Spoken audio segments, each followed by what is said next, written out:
están? ¿Cómo los tratan? Hola, buenas noches. Bien, gracias. ¿Y usted? Hola, Pues sigo buenas vivo. noches. Buenas noches. Pues sigo vivo, ya con eso ya es ganancia. Ya por lo menos puedo seguir viviendo para poder seguir destrozando sus vidas, deprimiéndolos de que la carrera de medicina es lo peor que les pudo haber pasado. Yo hoy, por cierto, de uno de mis estudiantes de medicina, que es mi prestador de servicio social en investigación, y llegamos a la misma conclusión que sí, que sí es necesario cambiar esa ideología que tienen de la medicina. Entonces, y me dicen, bueno, creo que llegué al mejor lugar, me maltratan, pero realmente me enseñan y me dicen lo que es la realidad. Y no solamente yo, sino que también otros de mis estudiantes, los de doctorado, que son los más rudos. Pero bueno, entonces para eso estoy, para deprimirlos, para decirles, la medicina no funciona. Mejor voy a poner un puesto de tacos. O ¿qué más podemos poner? ¿Qué es que es más rentable ahorita? ¿Cuáles son los mejores comercios que podemos encontrar en la ciudad o en los lugares donde viven que sea más rentable que estudiar que ser médico? ¿Cuáles creen que serían? Un bar, barbacoa. una barbacha, sí, cierto. El bar no creo, porque ahorita, fíjense con lo que sucedió con lo de COVID, pues sí, no está tan rentable que digamos. No sé, bueno, ahí en sus lugares donde viven sí sigan abiertos algunos bares, pero por lo menos aquí en mi rancho, no, aquí ya se pasaron las leyes por el arco del triunfo, entonces no. Vender limones y vender mota, no, porque eso de vender mota te metes y ya no sales. Bueno, sí sales, pero envuelto o descuartizado o algo así, pero sí eh, está crítico. Un autolavado, no lo sé. Poner uñas, también, pero bueno, es que esos son de moda, yo creo, ¿no? Ese tipo de comercios son de moda. Yo creo que algo que sea, que tenga beneficios a largo plazo, un negocio piramidal, no lo creo tampoco, porque eso también depende muchísimo, no solamente depende de ti, sino que depende de las personas que están más arriba, en ese estratus piramidal, que de hecho no funciona tan adecuadamente, en algunos sí, en algunos no, no lo sé. Con exactitud. Una fonda. Sí, yo creo que las fondas, la comida sí deja, o sea, es algo que realmente necesitas. La comida, ¿qué más? Los, los servicios funerarios, ¿no? Yo creo que sí, yo creo que ahorita con la pandemia fue un boom. Rapero en los cambios. No lo sé si salga uno bien o no. O ser político sin estudios. Ahí está una respuesta. Exactamente, Gustavo. Ser político sin estudios. Dejan la licenciatura y no sé, a lo mejor alguna curul o algo así. Sí, esos ganan bien, exactamente. Muy bien, ya ven. Vaya, sí tienen. Ahora sí reaccionaron. Ya vi que sí, realmente la medicina como que no va a ser lo suyo. No, no es cierto. Ustedes échenle ganas. Ustedes no se echen para atrás, ya están adentro. O sea, lo importante es ya estar adentro. Lo importante también es mantenerse y salir y seguir luchando con otra mentalidad, con otras ideas más propositivas. No se dejen influenciar por sus compañeros. Ustedes sigan adelante. Ustedes sé que pueden hacerlo. Para algunos va a costar un poquito de trabajo, pero sé que lo pueden hacer.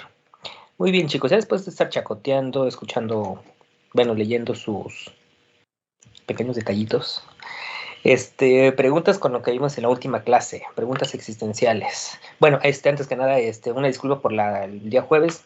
Sí hubo una confusión, les mandé mensaje a ustedes, luego eran a los otros. Fue una confusión de datos, principalmente porque estaba yo corriendo. Y es que si tienen la oportunidad de poder seguir en Facebook, en Facebook, lo que es IMSS, y somos IMSS Puebla, a ver, no me acuerdo cuál es la otra.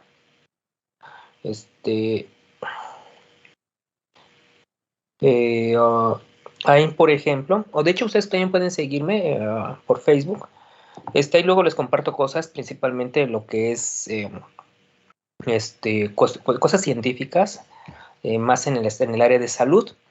Y recientemente, el día jueves, tuvimos la oportunidad de poder ver funcionar uno de los equipos más sofisticados que tenemos en el país, bueno, y en Latinoamérica, que es un citómetro de masas. Es una cosa impresionantemente bella.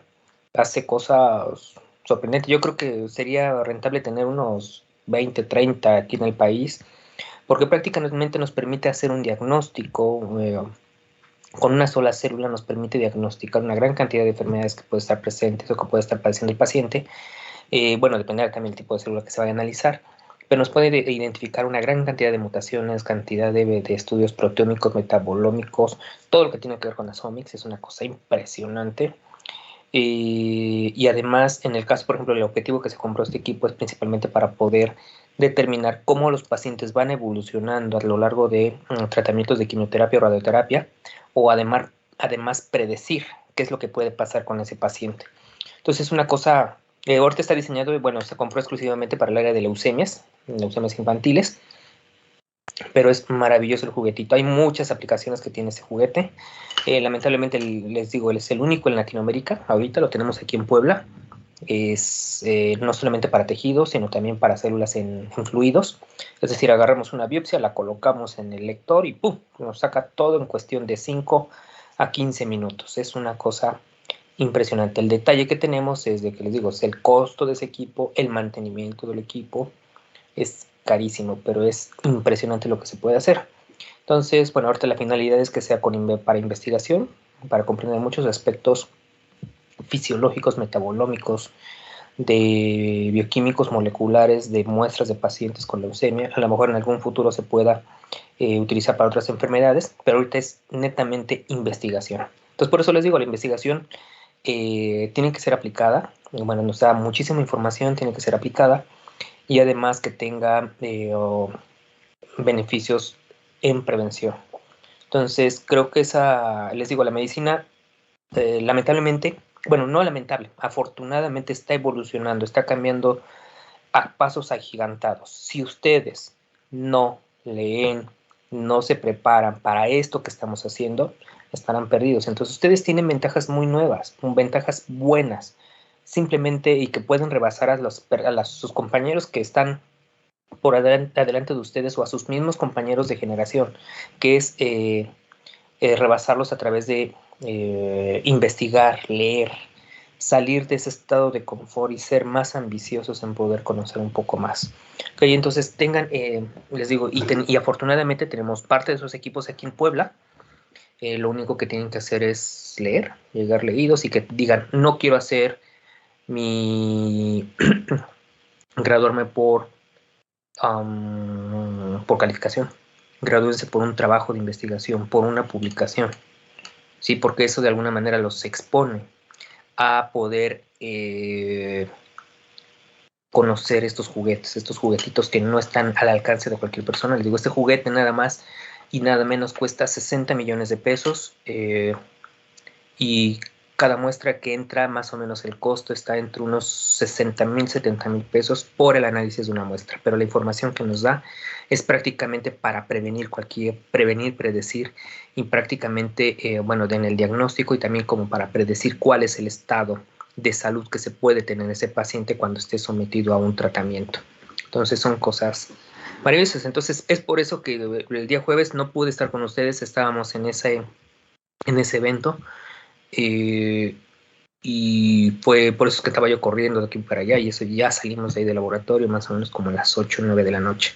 Entonces sí, es maravilloso estas cosas. Por eso les digo, busquen, no se queden solamente con lo que les decimos, sean ambiciosos y lean más, duden de lo que les decimos. ¿Ok? Bueno, entonces ya después de las disculpas, preguntas con lo que vimos en la última clase. No, no hay preguntas. Neta, ¿me lo juran? Yo pensé que eran más preguntones. Bueno, ahorita vi que estaban por lo menos más participativos, pero ya vi que no, como que se durmieron. ¿Qué les pasó? ¿Se deprimieron? No, no hay preguntas. De hecho, la última clase ya no acabamos el tema porque estábamos preguntando mucho. ¿Y qué fue lo que vimos? Bueno, la parte de... estábamos en ovario, ¿verdad? Poliquístico. Ay, Sí. Sí, en ovario poliquístico. Y yo ya quiero terminarlo. A ver.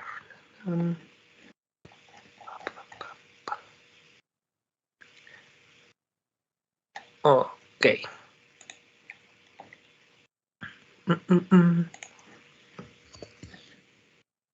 Bueno, entonces, bueno, dentro de la parte del ovario poliquístico, bueno, no es la única patología que podemos encontrar en las pacientes, sino que podemos encontrar otras como son enfermedades, bueno, ese está relacionado exclusivamente a la parte de ovario, obviamente hay otras más, como por ejemplo cáncer de ovario, que lamentablemente es difícil de diagnosticar, generalmente ya nos llegan con cáncer de ovario cuando ya tiene tumores de 2, 3 kilos, me tocó ver un caso de 10 kilos, son muy raros, bueno, no raros para la parte de diagnóstico, son comunes, por ejemplo, para en el caso, por ejemplo, de este, que pueden ser causados por patologías, uno de ellos, por ejemplo, el síndrome de ovario poliquístico o el ovario poliquístico. Entonces, sí son frecuentes, bueno, empiezan a incrementarse en los últimos años, pero son difíciles de diagnosticar. Entonces, obviamente hay muchas enfermedades también en la parte de, eh, del, del poder diagnosticar. Entonces sí es muy, muy raro, ¿sale? Bueno, ya vimos lo de la parte de los cilios, que juegan papeles muy importantes en poder mover el óvulo o el embrión a lo largo de las tubas uterinas. Y recuerden que estas cilios, estas microvellosidades que vemos aquí, obviamente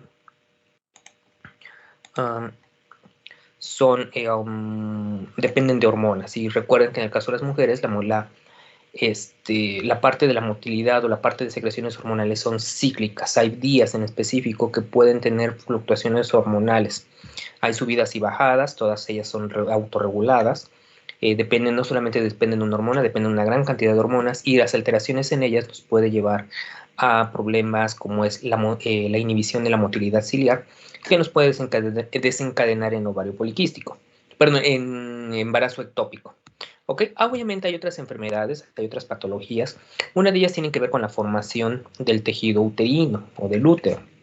Entre ellos, por ejemplo, podemos tener el útero septado, en donde se forma una pequeña pared que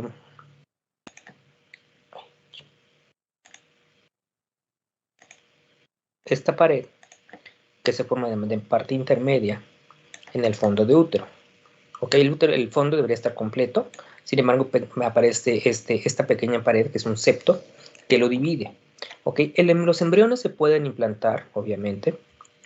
Sin embargo, las probabilidades de que lleguen a término se disminuyen o en algunos casos pueden comprometer el estado de salud de las pacientes. ¿Por qué? Porque las paredes uterinas se ven debilitadas, principalmente porque el embrión puede invadir parte del tejido endometrial, parte del miometrio y perimetrio. Son muy delgadas, entonces sí se pueden generar embarazos de peligro, ¿ok? Que generalmente no llegan a término. Hay otro tipo de problemas como es el síndrome de Asherman. En el síndrome de Asherman lo que sucede es que se forman pequeñas proyecciones que se dan entre las paredes del miometrio, del endometrio, ¿ok? Estas pequeñas ramificaciones, esas pequeñas proyecciones, evitan que los embriones se implanten, ¿ok? Pueden implantarse, pero inmediatamente se abortan. No se generan los receptores y toda la maquinaria de receptibilidad endometrial para poder mantener un embrión. Y en el otro caso, como son los úteros bicornados, en los úteros bicornados se forman estos cuernos uterinos.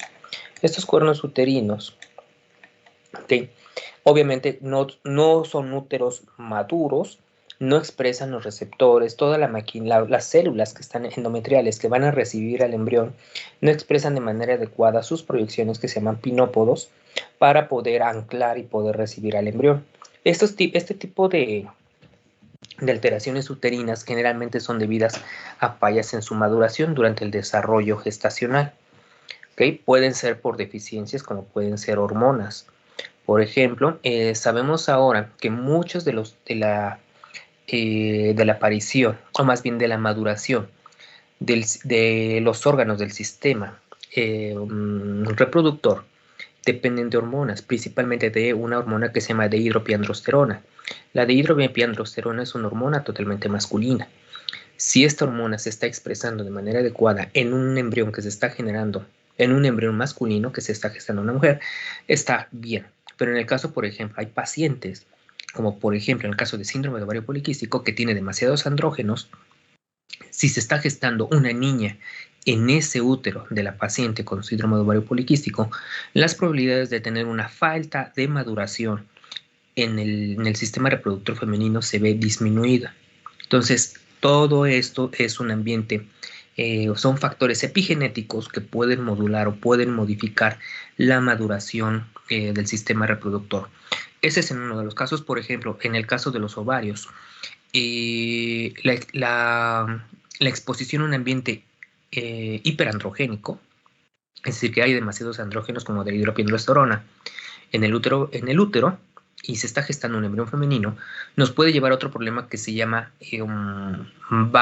reserva ovárica baja o depletada o disminuida. La reserva ovárica es el número de folículos que va a tener hasta el nacimiento. En el caso de pacientes, mujeres, que se gestaron en ambientes hiperandrogénicos, generalmente tienen una baja reserva ovárica. Hay casos que pueden menstruar 2, 3, 4, 5 veces, 10 veces a lo largo de su vida y ya no vuelven a menstruar. ¿Por qué? Porque ya no tienen ovocitos, ya no tienen folículos. Eso quiere decir que su reserva ovárica se vació. Yo tuve el caso de una alumna de biblioteca que me dijo, o sea, me dice, ¿sabes qué? Pues yo no ovulo. ¿Cómo que no ovulas? A ver, cuéntame. Pues ahí hablando de cosas de fisiología. Y me dices que yo no tengo folículos. Ya le hicieron todos los estudios, mostró sus resultados y sí, ciertamente es una reserva ovárica depletada. Son pacientes estrictamente estériles, ¿ok? Entonces sí, hay muchas patologías que podemos ver en el sistema reproductor que que a lo mejor no se adquieren a lo largo del posparto, sino que se van a generar antes del parto. Por eso es bien importante identificar qué factores intrauterinos, metabólicos por parte de la mamá, pueden modular o pueden modificar el desarrollo normal de un pacientito. Entre otras de las patologías que podemos encontrar en el útero son la miomatosis. La miomatosis es la aparición de pequeños pedúnculos o masas cerosas que se van a desarrollar en el útero, como es en el caso, por ejemplo, de estos miomas. Los miomas podemos tenerlos de varios tipos. Los pedunculados, que son aquellos que se sostienen a lo largo de una pequeña proyección celular, como son en este caso. Los miomas pedunculados pueden ser tanto internos como externos. ¿Ok? Ahora, los miomas también pueden desarrollarse en las paredes intrauterinas, en las paredes uterinas, que pueden invadir las 3 capas o una sola capa, como el caso de los submucosos que invaden endometrio y miometrio, los intramurales que invaden miometrio y los subserosos que pueden administrar el perimetrio y el miometrio. En este tipo de lo que les comentaba en la clase pasada es que los miomas en algunos de ellos pueden comprometer la vitalidad del embrión. Bueno, pueden mantener o pueden tener las probabilidades de desarrollar un embrión, por ejemplo, en el caso de los pedunculados, dependiendo también dónde se ubique el mioma, así como también dónde se ubique el embrión. Hay casos, por ejemplo, en los cuales se pueden, y son casos fortuitos, en los cuales, por ejemplo, el embrión se implanta aquí, el mioma pedunculado no le afecta en nada, simplemente se mueve, se desarrolla el embrión y ya, nace bien el chamaco, ¿sí? Y desaparece el mioma, en este caso porque está unido principalmente al endometrio. Pero, por ejemplo, en el caso de los intramurales, subserosos y submucosos, sí lo hace un poquito más complicado. ¿Por qué? Porque invaden paredes uterinas, debilitan las paredes, su resistencia a poderse expandir y generalmente pueden generar hemorragias. ¿Ok? Entonces, en este tipo de embarazos sí son de alto riesgo. Por eso es muy importante que cada paciente que vaya a programar su embarazo, que espero que ustedes lo hagan, niñas, que antes de que diga, bueno, yo quiero chamaco, sí, pues prepárense para tener chamaco, hagan todos sus estudios, hagan todos sus análisis para poder determinar que no tienen ningún problema uterino, no tienen ningún problema ovárico, que sus hormonas estén funcionando de manera adecuada, que no tengan otra enfermedad, que puedan comprometer el estado de salud de sus productos y mejor aún que no comprometan la vida de ustedes. ¿Ok? Entonces, y de hecho eso recomiendo hacerlo también a sus pacientitos. Ahora, en la parte del sistema reproductor femenino, tenemos también lo que van a ser, obviamente, terminaciones nerviosas, como es en el caso de los genitales externos o de los órganos sexuales femeninos externos, como es en el caso de la vulva, ¿ok? Así como también, bueno, lo que es la vulva, y que tienen una gran cantidad de terminaciones nerviosas, obviamente por el triángulo urogenital y el triángulo anal. Igual son inervadas, igual que lo que sucede con el varón, están inervadas por lo que van a ser terminaciones nerviosas que son ramificadas de las regiones S2 a S4, inervan estas regiones, y lesiones por golpes, por rupturas, por fracturas, por dislocaciones vertebrales, puede llevarnos a la pérdida de la sensibilidad y por lo tanto puede llevarnos también a casos de infertilidad o insensibilidad. ¿Okay? Bueno, en el caso, por ejemplo, de los genitales externos, es muy importante también identificar que prácticamente tienen similitud con el aparato reproductor masculino. No son iguales como tal, pero tienen prácticamente las mismas funciones. En el caso, por ejemplo, tenemos el clítoris. El clítoris también está cubierto por un prepucio clitoriano, cuya función es la misma que la del prepucio en el pene, que es la de cubrir y proteger un área extremadamente sensible, como es el clítoris o el glande del clítoris. Tenemos el meato urinario, o la apertura uretral.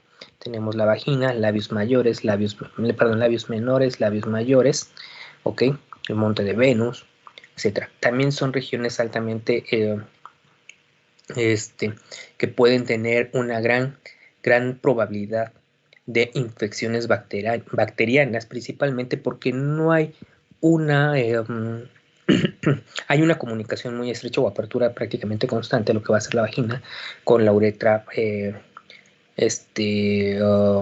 la apertura uretral.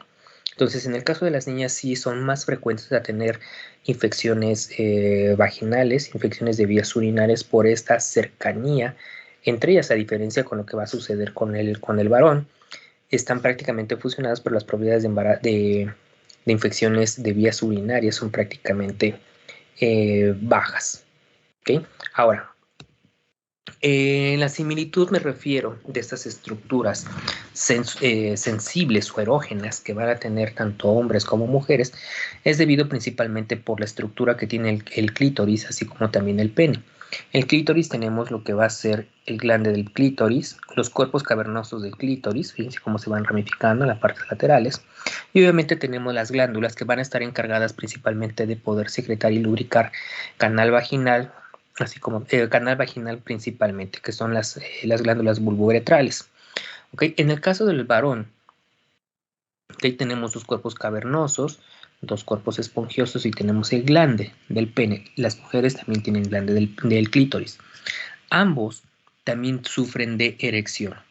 El tamaño obviamente depende de hormonas, en el caso, por ejemplo, de poder facilitar el desarrollo del pene, dependen principalmente de esta hormona que es de hidropiandrosterona, ¿ok? Que es de hidropiandrosterona y de hidrotestosterona, que son hormonas masculinas que son encargadas principalmente de favorecer el crecimiento peniano. En el caso de las mujeres que tienen baja cantidad durante su desarrollo gestacional, obviamente el clítoris se desarrolla en menor tamaño. Entonces, en el caso de los varones, aquellos que se están preguntando que por qué o que se preocupan porque si lo tienen grande, si lo tienen pequeño, si lo tienen ancho, si lo tienen delgado, es de denle gracias a sus hormonas, ¿ok? Y esas hormonas son las que estuvieron recibiendo por parte de su mamá por parte de su mamá en parte y por parte de ustedes en la parte genética, y de transcripción y de producción de proteínas que puedan estar favoreciendo ese desarrollo peniano. ¿Ok? Bueno, tenemos la raíz del cuerpo cavernoso, ¿ok? Y las glándulas seminales. En el caso de los varones tenemos las glándulas de Cooper y en el caso, por ejemplo, de las mujeres tenemos lo que van a ser las glándulas, los bulbos vestibulares, ¿ok? Y las glándulas vestibulares, que son las glándulas de Bartolini, que son las encargadas de poder secretar sustancias, fluidos, principalmente la vagina, para poder facilitar la lubricación y la modificación del medio ambiente intravaginal. ¿De acuerdo? Bueno, preguntas que tengan aquí. Yo sí, quería saber si me podía volver a repetir dónde se originaban los subserosos y los submucosos. Es que no alcancé a escuchar. Ok, bien. A ver, ahorita te pongo otra vez.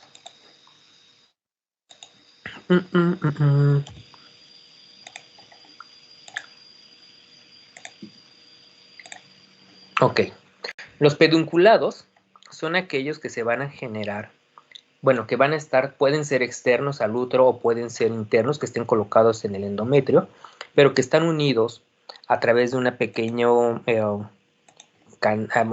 pequeña conexión, como la vemos aquí. ¿Okay? Esta conexión o un pequeño pedúnculo son suspendidos prácticamente.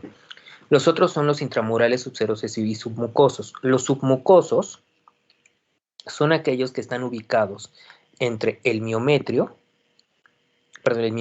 y el endometrio. Okay. Este es el endometrio y este es el miometrio.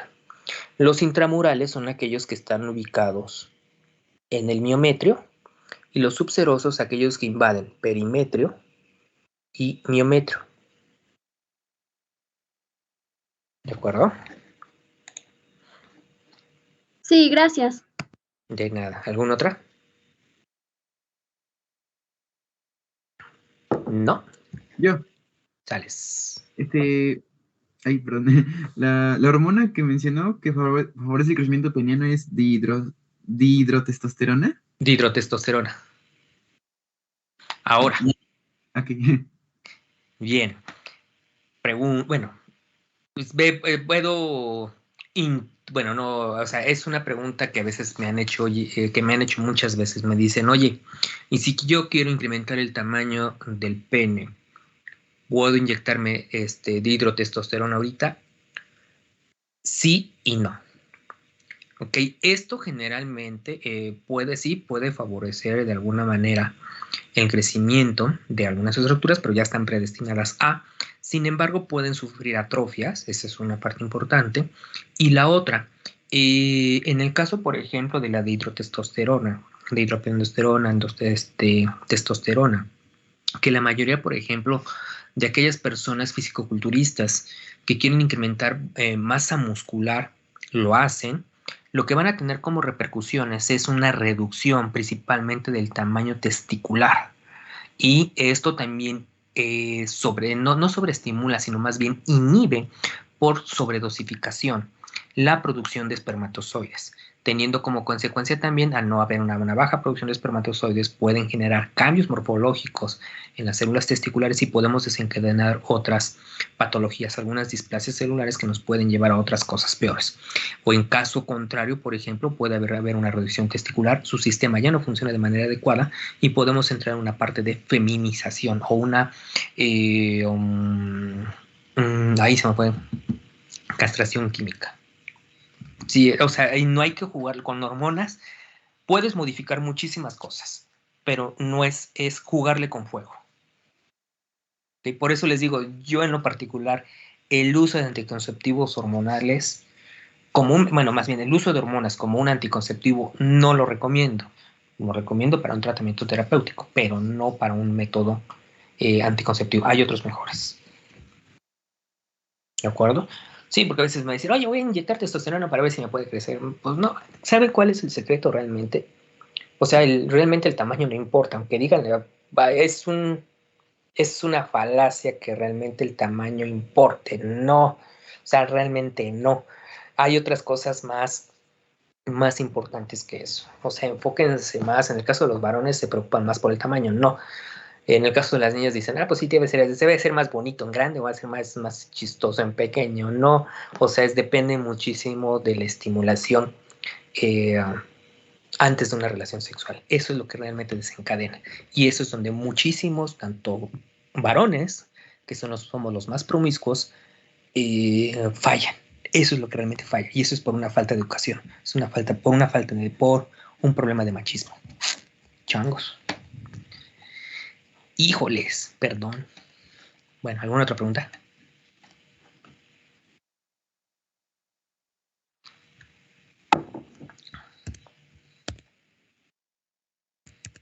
¿No?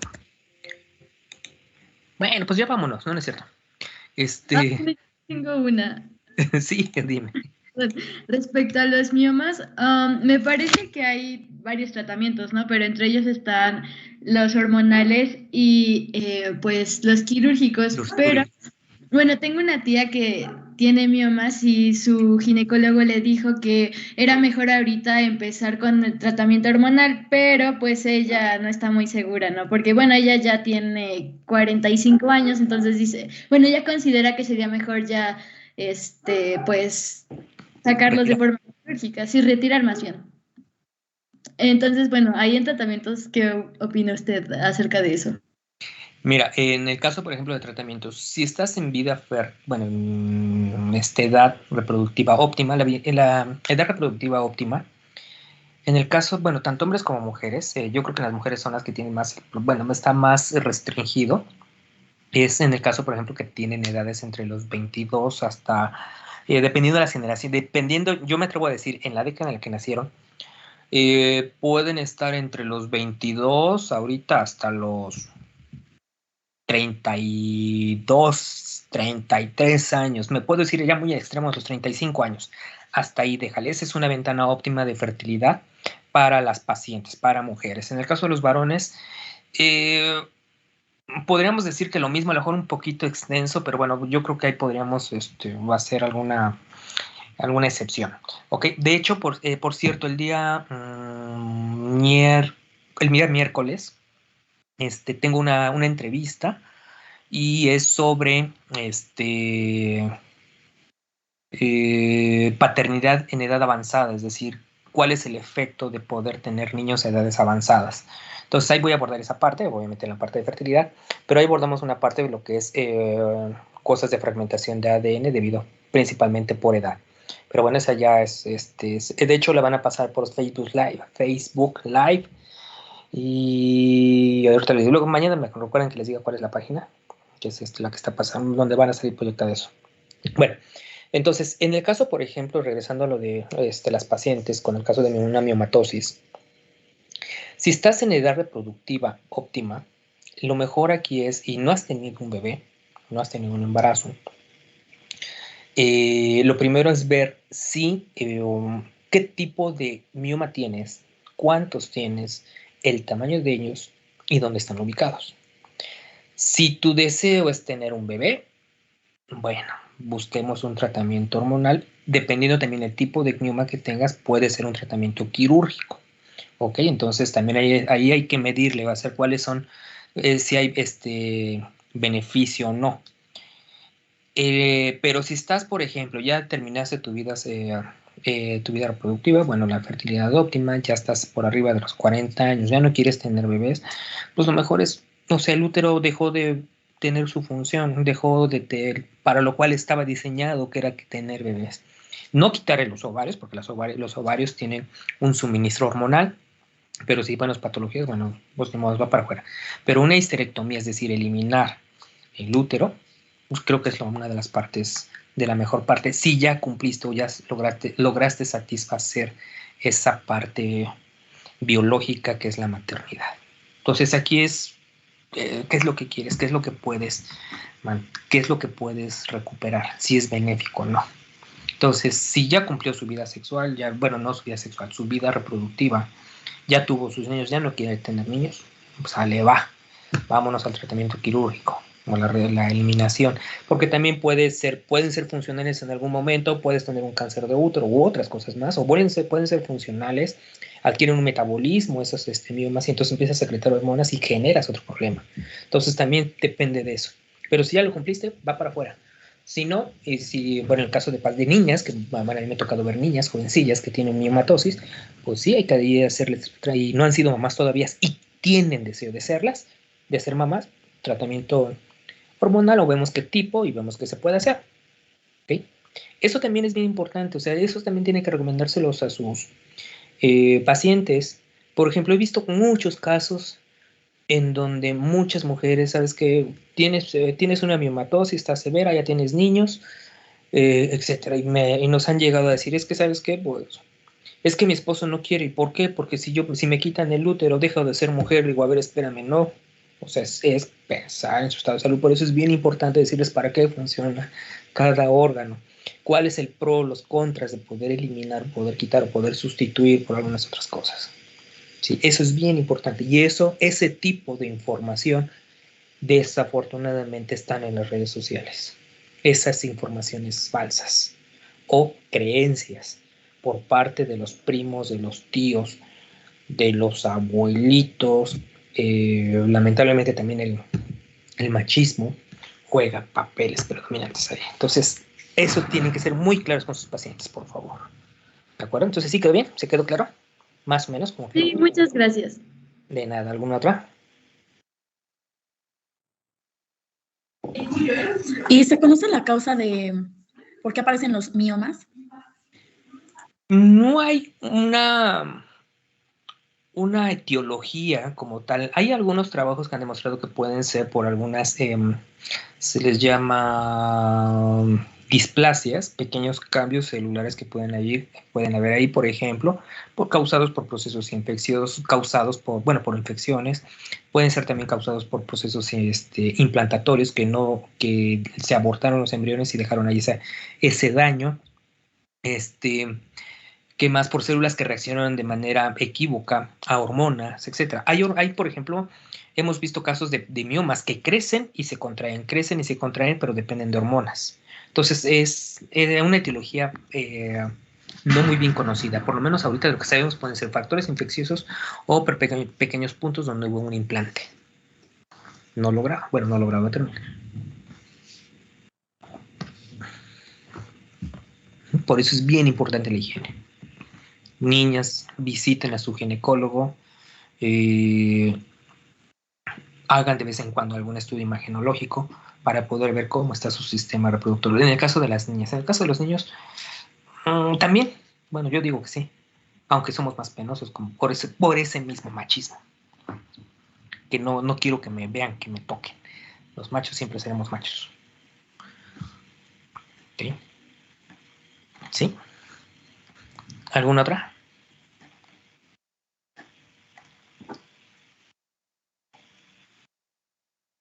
No. Bueno, pasemos a otro tema un poquito más escabroso.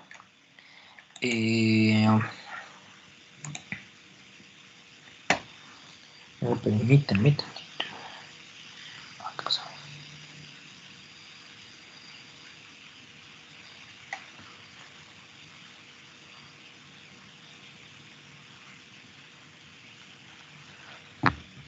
Okay.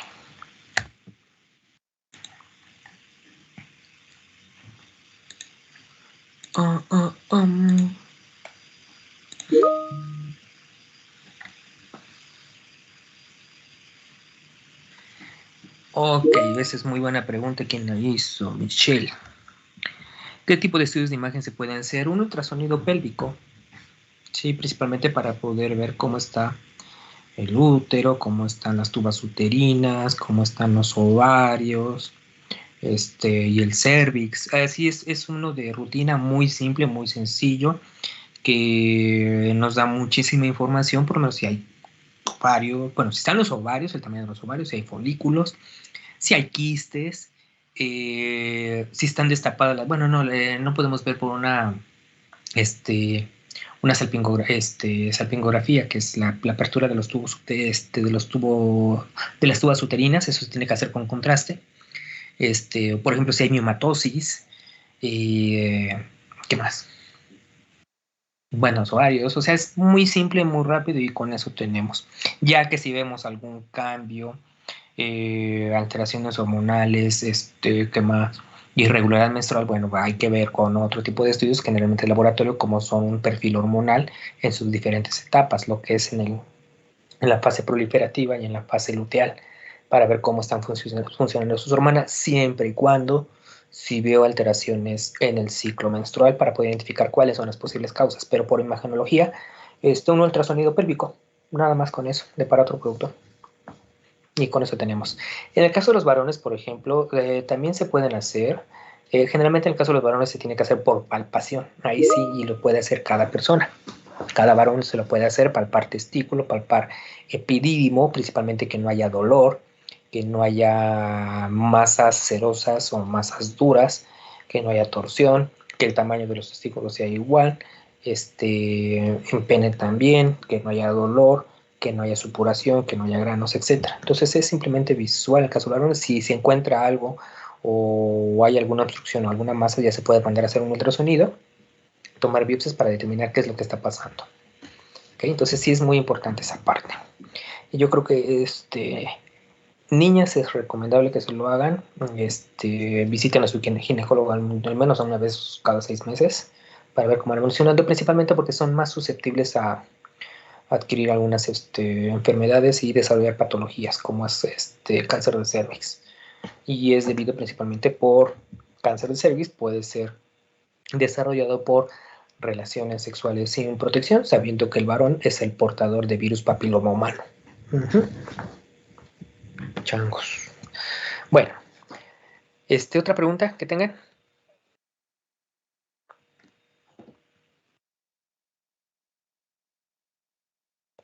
¿No? Bueno, entremos un tema un poquito, a lo mejor, bueno, para mí fue parte importante porque empecé a comprender muchos de los aspectos que tienen que ver con la reproducción y con la determinación sexual, que eso involucra no solamente la parte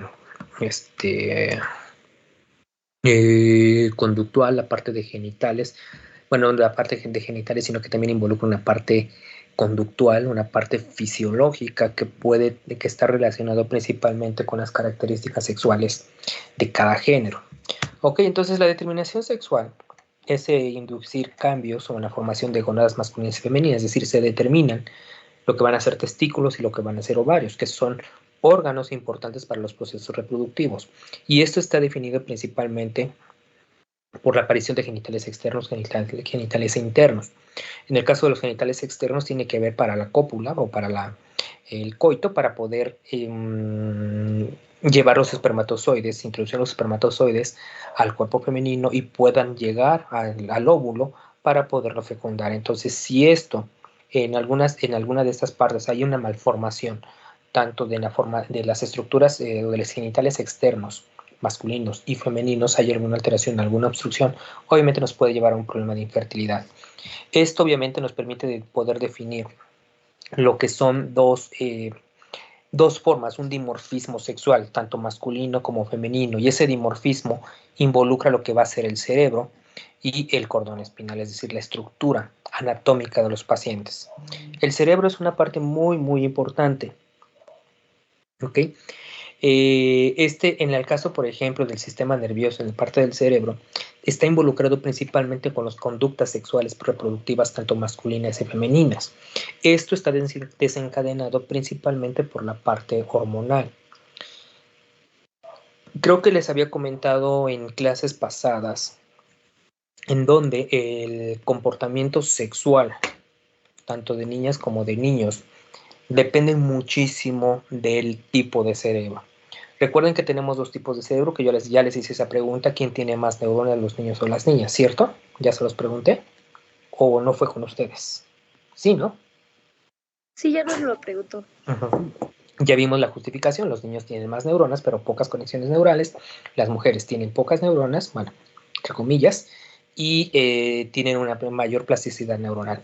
Ese cambio, ese dimorfismo sexual también nos lleva a una serie de conductas. conductas sexuales, lo que llamamos conductas sexuales proceptivas y conductas sexuales receptivas. En todo mundo animal, principalmente, por ejemplo, en mamíferos, incluyendo el humano, quien hace los comportamientos de cortejo son los machos. ¿Okay? Por ejemplo, en el caso de los, por ejemplo, de los gatos o de los perros, de los monos o los homínidos, los que inducen el comportamiento del macho es, por ejemplo, sujetar, acariciar, construir, preparar el nido, en algunas ocasiones preparar el nido para poder, o la casa en el caso de los varones, trabajar para que puedan generar un nido, por así decirlo, y cortejar a la hembra. Esas son conductas proceptivas. Las conductas receptivas son aquellas en cómo la hembra responde hasta este tipo de conductas. Por ejemplo, vamos a jugar un poquito con ustedes. Un voluntario. Levante la mano. Un varón. Híjoles, no manchen, se pasen. Por eso, esa es la parte aburrida de hacerlo aquí en línea. Muy bien, Gustavo. Perfecto. Genial. Gustavo, pregunta, ¿cómo es que... ¿cómo puedes cortejar a una mujer? ¿Cuál es el comportamiento de cortejo de un varón hacia una mujer, en tu caso? En mi caso, bueno, muchas veces me falló bueno, o sea, tuve que perfeccionar un poco, pero en general a la mayoría les llega a gustar que les pongan atención, ¿no? Bueno, es lo que yo pienso, que les gusta que les estén dando atención. Ok. Y bueno, eso es no dependiente del sexo, porque pues yo me siento igual, a mí igual me gusta que me den atención, pero a mí lo que me funcionó fue eso, más que otra cosa. Sí, o sea, aunque igual depende de cada persona. Sí, dejamos ahorita de lado la parte sexual, ¿sale? Como simplemente la parte de cortejo. Esa es una parte de comportamiento, ¿sale? Bien, el poner atención. Exacto, bien. ¿Quién más levantó la mano? Muy bien, gracias, Gustavo. A ver, Dante. Pues supongo que la comunicación es importante, ¿no? Porque ¿cómo va a conocer de ti si no te comunicas o si no sabes expresarte? Y pues a muchas personas le llama la atención eso, ¿no? La forma en la que tú te expresas o la forma en la que piensas. Y pues ya si tu forma de pensar y tu forma de hablar es diferente a la de los demás, pues ya te destacaste de entre un sector. Bien, ok, está genial. ¿Alguien más?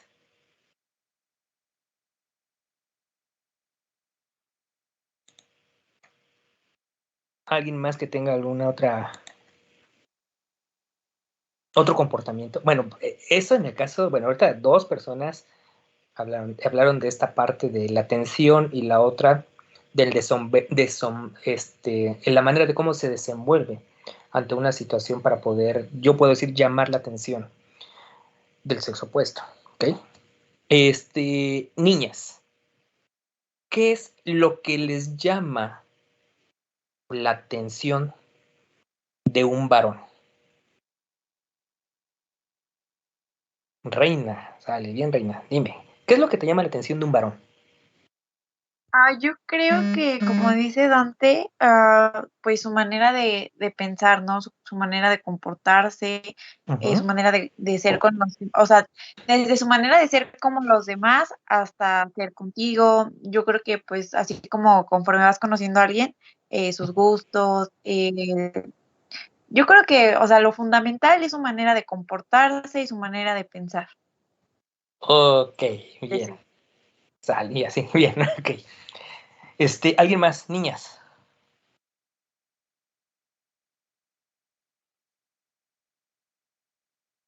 No se chiven, es bonito, por ejemplo, es que para darse cuenta, por ejemplo, cómo no dependemos totalmente,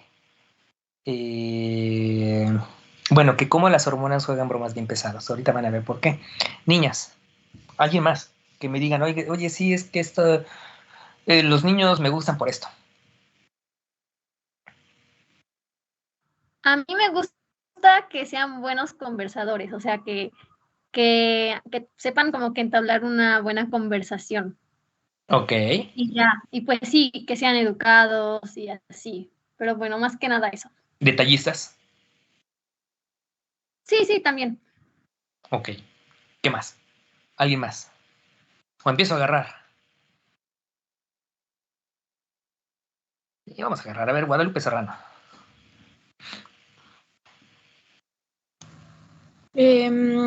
Pues creo que me gusta que sean unas personas muy seguras, Ujú. que pues sí tengan igual, que se les facilite hablar, o sea, mantener una buena conversación. Pues sí, igual la atención, los detalles, que sean, pues sí, educados. Y creo Bien. que ya. Ok, Nayeli. Vázquez. Vázquez. Pues sí, que sean educados, que te pongan atención y detallistas. Ok, Carmen. Bueno, yo también considero que la seguridad es un tema muy importante porque debe haber una especie de equilibrio, ¿no? Porque tampoco las personas egocéntricas son como las que, Ay, no pues, toques esos temas. ¿no? Bueno, ok, bien. Pero pues tampoco debe ser una persona que, no sé, le cueste interactuar específicamente contigo. Y pues, bueno, ahí lleva la parte de que puedas tener una conversación, pues, interesante, no más allá de lo superficial. Y pues, ajá, también como lo que han dicho mis compañeras. Dice, lo demás que me dijeron mis compañeras, más esto. Muy bien. Ok, gracias. Bárbara Sevilla.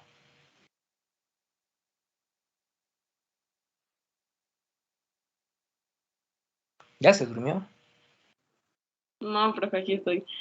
Pues igual como lo dijeron ellas, como la forma en su forma de ser, también cómo se expresan de otras personas, la forma en cómo tratan a las demás Ujú. niñas o en general, cómo tratan a las personas. Y creo que ya sería eso. Ok, Ana Urbano.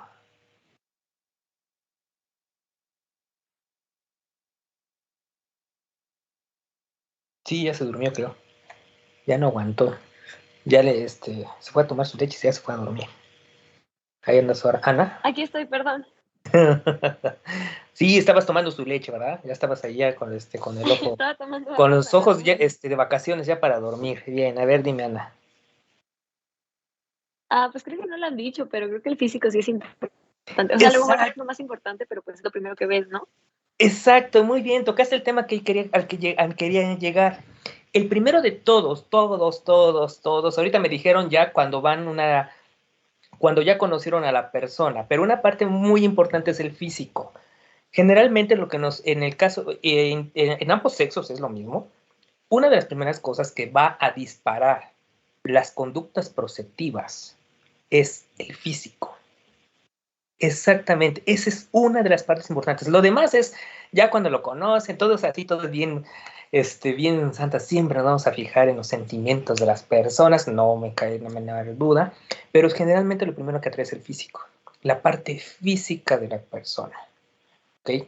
Esa es una conducta proceptiva.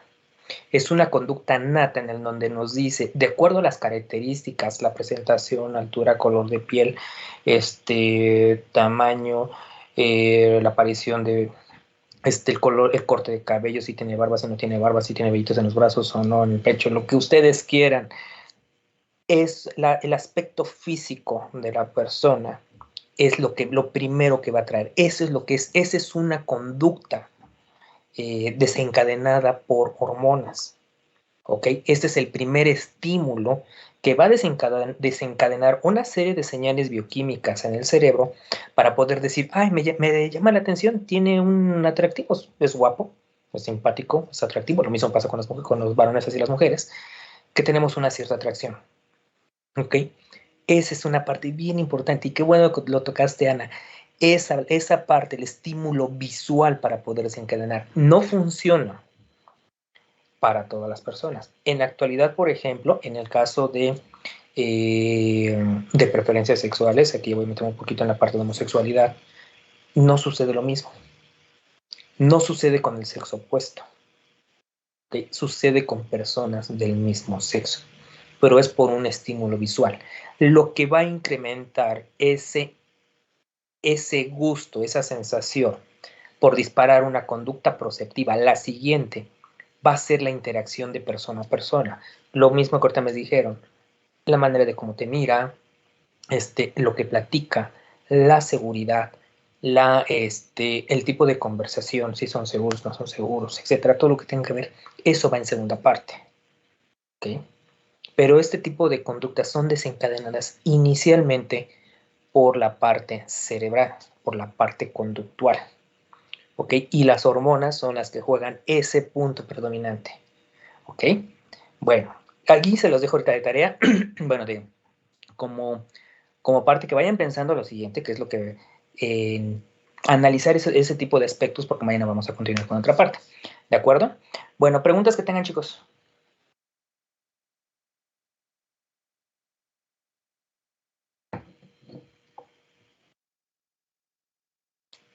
¿No? Bueno, pues entonces nos vemos mañana. A ver, es que recibieron aquí. Ah, ya. ¿Preguntas que tengan? ¿No? Bueno, pues entonces nos estamos viendo el día de mañana, ¿sale? Pórtense bien y descansen y nos vemos mañanita, ¿sale? Cuídense mucho. Hasta luego, gracias. Hasta luego. Hasta luego. Gracias.